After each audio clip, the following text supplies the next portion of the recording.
Good news.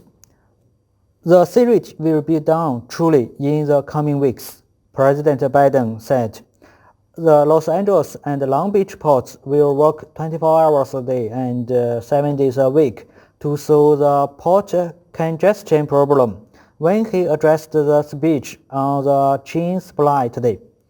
As we know, Long Beach and Los Angeles are the two biggest ports in the USA. More than 40% cargoes are distributed to other areas in the USA. Yes.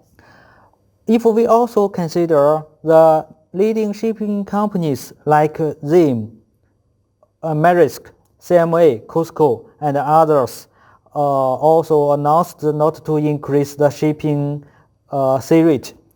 And also the standard container manufacture capability has also increased a lot from 200,000 to 500,000 per month. So we have full reason to believe that the sea rate will be down very soon. Okay, thank you, boss.